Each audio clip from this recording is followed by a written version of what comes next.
Vamos pues a comenzar nuestra investigación para encontrar la verdadera iglesia que Cristo fundó. Y como aquí no se trata de dar nuestra opinión y decir lo que nos gusta, sino de encontrar la verdad. Para ser más objetivos en nuestra investigación, lo haremos a través del método bíblico, a través del método histórico y a través de un análisis de las objeciones que con más frecuencia se hacen a la Iglesia Católica. Antes de empezar a indagar sobre todas las iglesias cristianas, ¿cuál es la que Cristo fundó? Vayamos un paso más atrás y preguntémonos, ¿Cristo quiso fundar una iglesia? ¿Cómo saber si en verdad esa fue su intención y no es un invento de los hombres? Para no contestar esto con lo que sería nuestra opinión, vamos a acudir al libro de referencia de todo cristiano para encontrar la verdad, la Sagrada Escritura.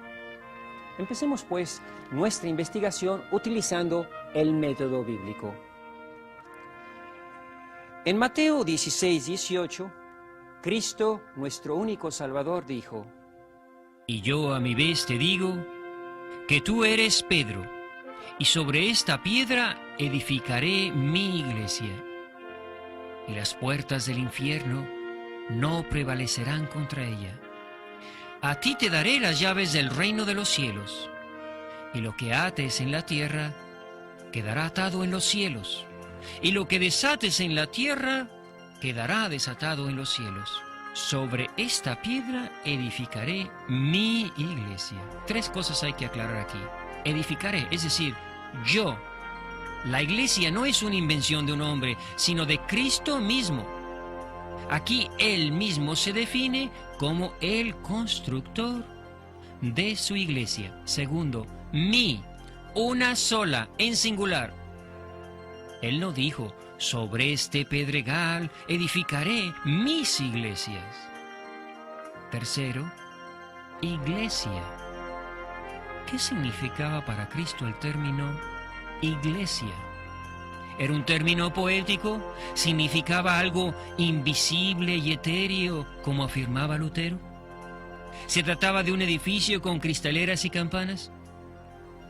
Para entender el concepto que Cristo mismo tenía cuando hablaba de iglesia, vamos a revisar lo que nos dice el Antiguo Testamento, porque Cristo entendía por iglesia lo mismo que el pueblo de Israel había entendido al respecto por siglos desde los inicios. Quiero que vean la siguiente tabla, porque vamos a comparar los conceptos que Yahvé manejaba en el Antiguo Testamento con los conceptos que Cristo utilizó en el Nuevo Testamento. Cajal, eclesia, iglesia. La antigua alianza, la nueva alianza. 12 tribus, 12 apóstoles. Jefes y ancianos como autoridad, apóstoles. Moisés, Pedro. Israel, pueblo de Yahvé, nuevo pueblo de Dios. Reino, reino. Cajal, asamblea, eclesia, iglesia. La palabra iglesia viene del griego eclesia, que significa asamblea o comunidad que se reúne por convocatoria. En el lenguaje civil esto significaba la asamblea del pueblo que era llamada a reunirse. En el lenguaje religioso era la asamblea convocada por Dios. Iglesia en el Antiguo Testamento es la asamblea convocada por Yahvé, es decir, el grupo de gentes llamadas por Dios. Esto en hebreo se designaba con la palabra Cajal. Ahora bien, ¿cómo llamó Dios a su pueblo? ¿Cómo lo convocó? ¿Cómo se formó ese Cajal? La historia del pueblo de Dios en el Antiguo Testamento comienza de esta manera. En el capítulo 12 del Génesis leemos: Yahvé dijo a Abraham: vete de tu tierra, de tu patria y de la casa de tu padre a la tierra que yo te mostraré. De ti haré una nación grande y te bendeciré. Engrandeceré tu nombre y tú serás una bendición. Si se fijan, todos esos datos se pueden verificar porque están insertados en la historia de los hombres y en la geografía del mundo que conocemos. Con esto sacamos ya una primera característica de esa asamblea convocada por Dios, de ese pueblo de Dios, de ese cajal de Yahvé. Esa característica es que es un grupo de gentes reunidas aquí, en la tierra, en un lugar de la historia determinado. Vean cómo Abraham era un hombre y no un ángel. Su patria era Ur de los Caldeos y no vivía en una nube. Su padre era Terac, su esposa se llamaba Sara y su sobrino Lot. Abraham tuvo un hijo que se llamó Isaac. Isaac engendró a Jacob, a quien Yahvé cambió el nombre por Israel. El pueblo de Dios es el pueblo de Abraham, de Isaac y de Jacob. Ahora bien, hasta aquí encontramos una explicación de la formación del pueblo de Israel, del pueblo judío. Pero eso, ¿cómo conecta con nosotros los cristianos? Pues porque Cristo viene a ser la consumación de la revelación de Dios a los hombres, la consumación de ese plan de Dios para salvar a todos los hombres. Y Cristo viene a formar un nuevo pueblo de Dios, a incorporar a toda la humanidad a ese plan de salvación. Ahora, no se trata de únicamente de salvar a los descendientes sanguíneos de las 12 tribus de Israel, los que pertenezcan al pueblo elegido, sino a todos los hombres. La antigua alianza, la nueva alianza. Ahora la pregunta es, ¿fundó Cristo un nuevo pueblo de Dios? ¿Cómo comprobar que esa fue su intención? Nosotros sabemos que Yahvé hizo una alianza con su pueblo en el Antiguo Testamento. En el libro del Éxodo, en el capítulo 24, versículo 8 leemos: Entonces Moisés tomó la sangre, roció con ella al pueblo y dijo: Esta es la sangre de la alianza que Yahvé ha hecho con vosotros. De acuerdo con todas estas palabras. Cristo también hizo una alianza con su nuevo pueblo. En Lucas 22 leemos: De igual modo, después de cenar, tomó la copa diciendo: Esta copa es la nueva alianza en mi sangre que será derramada por vosotros. Aquí entonces queda claro que efectivamente Cristo estableció una nueva alianza con un nuevo pueblo, es decir, un nuevo reino. Si el antiguo pueblo de Dios era visible, por lo tanto el nuevo pueblo de Dios también necesariamente tiene que ser un pueblo visible, real, encarnado, que sufre y que camina como el pueblo de Israel. Con toda esta explicación queremos responder a una de las principales objeciones que sostiene Martín Lutero. Recuerden que Lutero inició la Reforma Protestante en 1517, separándose de la Iglesia Católica, cuando quiso cambiar algunos de los abusos de la Iglesia. Pero su problema fue que, queriendo erradicar errores en la conducta del clero, empezó a cuestionar los fundamentos de la fe para desacreditar a esa iglesia llena de pecadores como la auténtica iglesia de Cristo.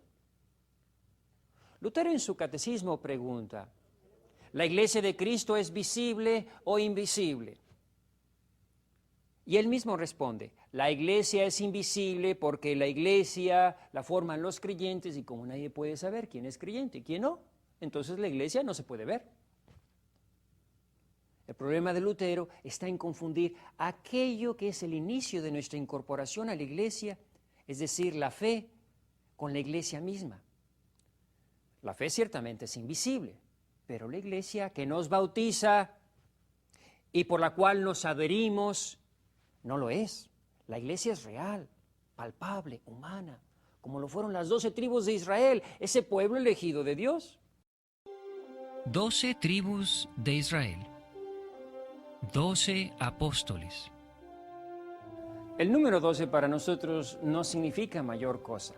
Sin embargo, para los judíos, el número 12 significaba el pueblo de Israel, las 12 tribus de Israel. Y en el capítulo 3 del Evangelio de San Marcos, leemos en el versículo 14, subió al monte y llamó a los que él quiso, y vinieron junto a él. Instituyó a los 12 para que estuvieran con él y para enviarlos a predicar con poder de expulsar los demonios. Y a continuación menciona los nombres de los 12 apóstoles, con Pedro a la cabeza. Instituyó a los 12 y puso a Simón el nombre de Pedro, a Santiago el de Zebedeo y a Juan, el hermano de Santiago, a quienes puso por nombre Boanerges, es decir, hijos del trueno, a Andrés, Felipe, Bartolomé, Mateo, Tomás, Santiago el de Alfeo, Tadeo, Simón el cananeo y Judas Iscariote, el mismo que lo entregó. Jefes y ancianos como autoridad, apóstoles como autoridad. Yahvé había puesto jefes y autoridades que lo representaran a él ante su pueblo. Primero fueron Moisés y los ancianos, después los reyes y los profetas. Cristo también escogió a hombres como sus enviados y los mandó a ellos con su misma autoridad para predicar, para curar y para echar demonios, como lo dice Lucas en el capítulo 10, versículo 16. Quien a vosotros oye, a mí me oye. Y quien a vosotros rechaza, a mí me rechaza. Y quien me rechaza a mí, rechaza al que me ha enviado. Es decir, nombraba gente que quedarían como sus representantes y predicadores autorizados una vez que él partiera. Moisés a la cabeza, Pedro a la cabeza. Yahvé había puesto a Moisés a la cabeza de todos los ancianos. En Éxodo 18, 19, 21, el suegro de Moisés, por inspiración de Yahvé, le dice, escúchame, te voy a dar un consejo y que Dios esté contigo. No estás bien lo que estás haciendo. Así que mi consejo es que Dios esté contigo y sé tú el representante del pueblo delante de Dios. Y lleva ante Dios sus asuntos. Cristo pone a Pedro como cabeza y pastor de su rebaño. Pedro era un apóstol como todos los demás. Sin embargo, Cristo le exige un amor mayor. En San Juan, en el capítulo 21, vemos eso que Jesús le pide a Pedro. Apacienta mis ovejas. Le dice por tercera vez, Simón, hijo de Juan, ¿me quieres? Se entristeció Pedro que lo preguntase por tercera vez, ¿me quieres? Y dijo, Señor, ¿tú lo sabes todo? ¿Tú sabes que te quiero? Le dice Jesús, apacienta mis ovejas. Pedro tenía que apacentar a todo el rebaño, empezando precisamente con el grupo más allegado de los apóstoles. Él queda como cabeza y guía del rebaño. Hay un líder designado por Cristo mismo. Volviendo a nuestra pregunta original, ¿fundó Cristo una iglesia? Queda claro, por lo que hemos visto, que en verdad Cristo quiso dejar un pueblo elegido, organizado, y con una alianza concreta, tal y como había sucedido en el Antiguo Testamento con el pueblo de Israel. Esta pregunta es muy importante de responder porque si Cristo no fundó ninguna iglesia, entonces todas las iglesias son falsas. Lo que no puede ser verdad, eso es un cuento de que todas las iglesias son iguales y la razón es evidente. No puede ser igual la iglesia del Dios vivo, columna y fundamento de la verdad, como la llama Pablo en su primera carta a Timoteo, a las iglesias fundadas por un hombre cualquiera. El reino en el Antiguo Testamento, el reino en el Nuevo Testamento. Ya vimos anteriormente que Cristo dijo, sobre esta piedra edificaré mi iglesia. Y vimos cómo efectivamente reunió a 12 apóstoles e hizo una nueva alianza en su sangre. Pero para entender mejor esto es necesario leer no solo una frase aislada, sino todo el contexto. Esta frase, de nuevo, se encuentra en Mateo 16, 18. Después que Pedro confiesa a Cristo como el Hijo de Dios, Cristo le dice a Pedro, y yo a mi vez te digo que tú eres Pedro, y sobre esta piedra edificaré mi iglesia, y las puertas del infierno no prevalecerán contra ella. A ti te daré las llaves del reino de los cielos, y lo que ates en la tierra quedará atado en el cielo, y lo que desates en la tierra quedará desatado en los cielos.